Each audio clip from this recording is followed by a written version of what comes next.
in all. From the first king that walked this globe to the last black slave they stole, I'm the all in all. Every living thing you see, all of those things exist in me. I'm the all in all. Supreme team, dominant gene, God in the physical. Rose from the bowels of hell, pardon my visual. Cremators doing their job when they get rid of you. Crabs in the bucket, mind state to kill a nigga too. Civil wars in the hood, letting hammers dance, playing with them pieces of steel, attract the ambulance or a prison bid. Now your daughter's sick, ain't nothing gangsta about leaving your seeds fatherless.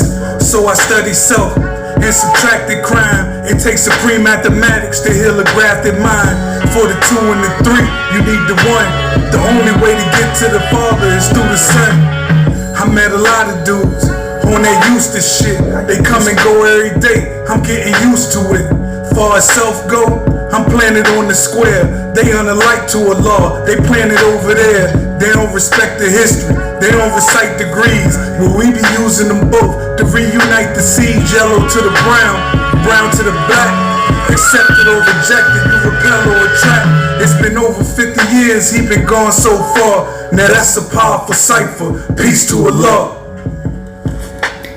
Last night they lived one of the scariest 15 minutes of... This is God in them streets, of course. I'd like to say happy Father Civilization Day to all my viewers out there. Thank y'all very much for allowing me to reach 1,000 subscribers. And just like I said I would, I'm here today on Father's Day to give you a gift of some of my history, which will start out as being God's chronicle instead of gangster's chronicle. Listen to Tupac. This is a letter that he wrote from the Penal Institution about the A-Team and Tuck.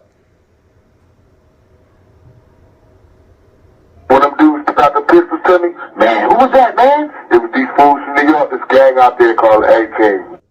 When them dudes got the pistols to me, man, who was that, man? This is one of the same pictures that he sent me from up north, with the writing on the back telling me how he wish he would have listened when we was trying to educate them with all of us coming together. But this will be another little short clip on Tuck before I tell the actual story. His father was an ex-service member. I think it was said that he had 5 brothers and sisters, and he attended Franklin K. Lane. For anybody familiar that lives in Brooklyn and Queens, it's a high school that is on the border of Brooklyn and Queens. I want to say John Gotti went to that same high school, if I'm not mistaken. But he did not graduate from there. He ended up getting his GED. I went there also and played for Franklin K. Lane basketball team. A robbery conviction during that time. Now, it was said it's a lot of debate on how he got his name. Some people say the streets gave him his name because he was the king stick-up kid. Some people said they gave it to him himself. I just heard so many rumors. But one I've heard was after he was arrested in 1978, his mom came to pick him up, and then the police, and this was actually, I want to say it was detailed in a book called Snitch, if I'm not mistaken. But the detectives asked his mom if he had any street names or any aliases, and it was said that she said Tut, and they added Tut. Some people say because he was from Kings County, so they put the king in front of it. It's just so many different things, but it's like once you go down, because I can guarantee you we're not going to cover everything because we don't even know everything.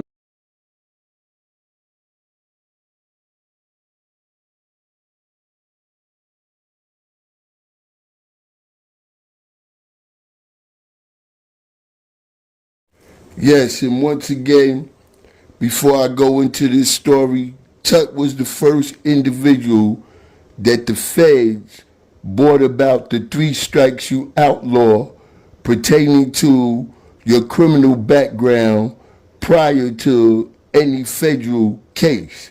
And that's how they was able to give my comrade life without no parole.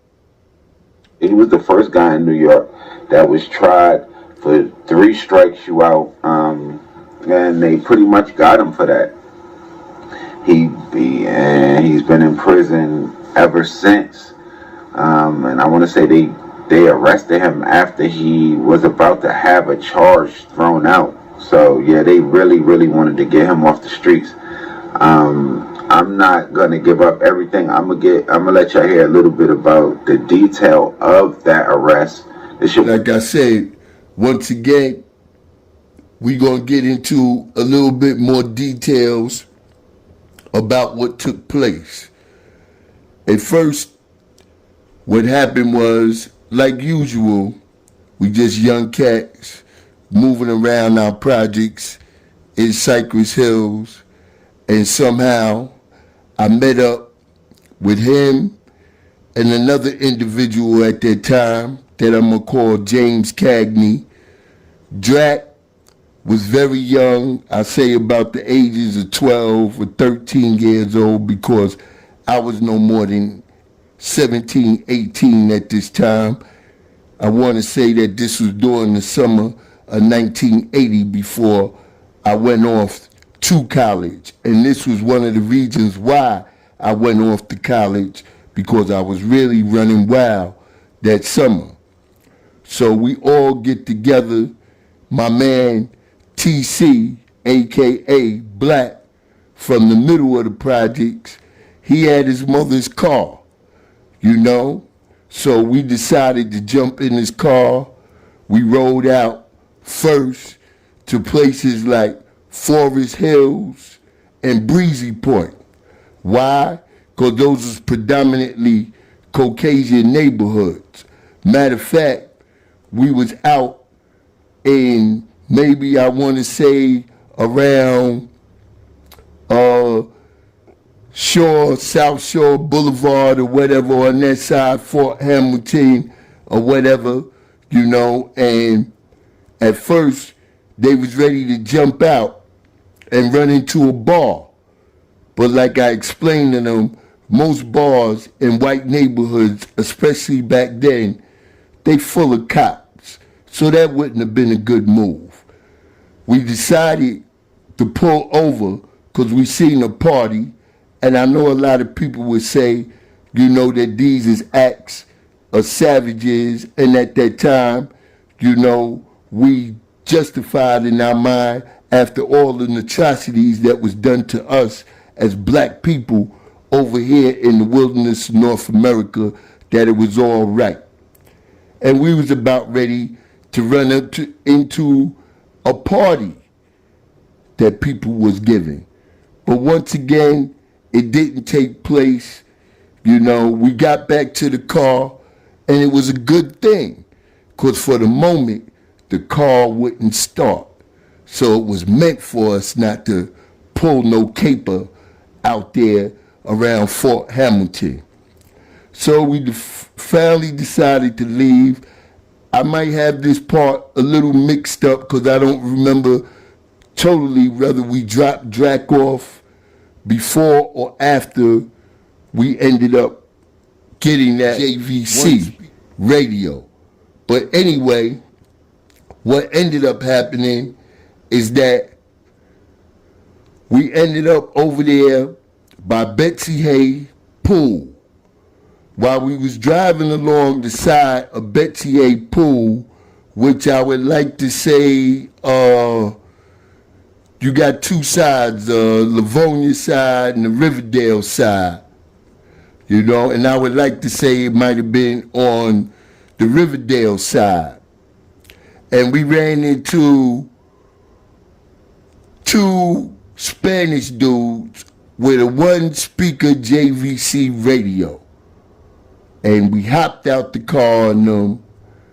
And of course, Tut and James Cagney, you know, they had bandanas over their face.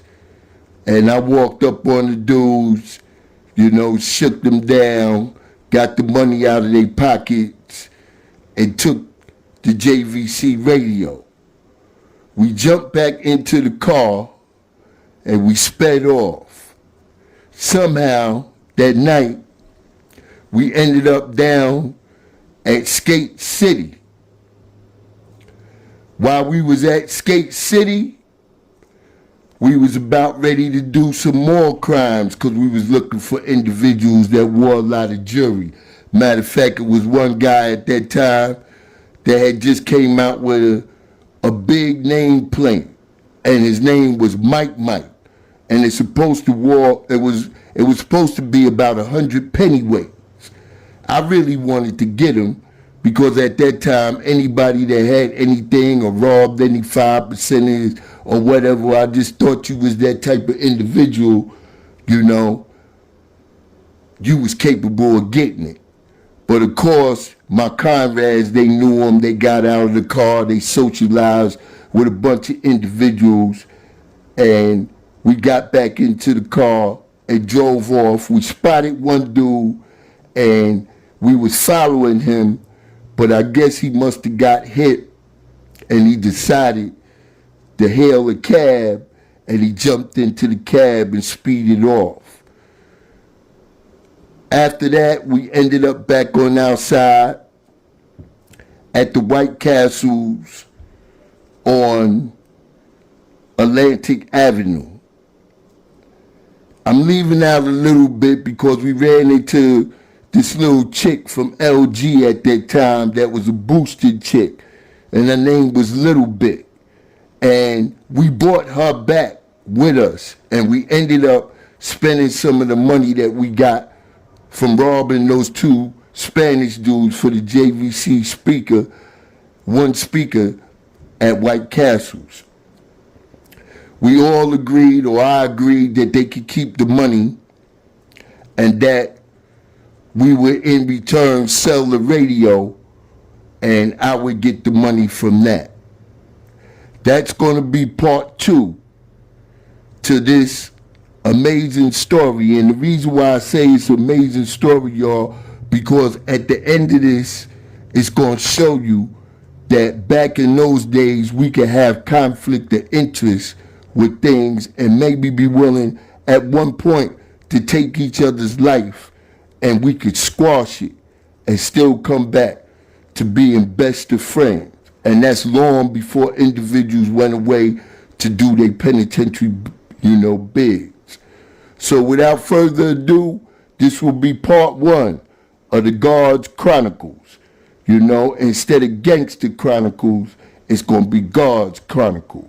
This is God in them streets. Hit the subscribe button. Keep bringing my subscribers up. Make sure y'all hit the like button. Make sure y'all share. Because like I promised you, I'm coming nothing but pure, original content from this point on. Peace.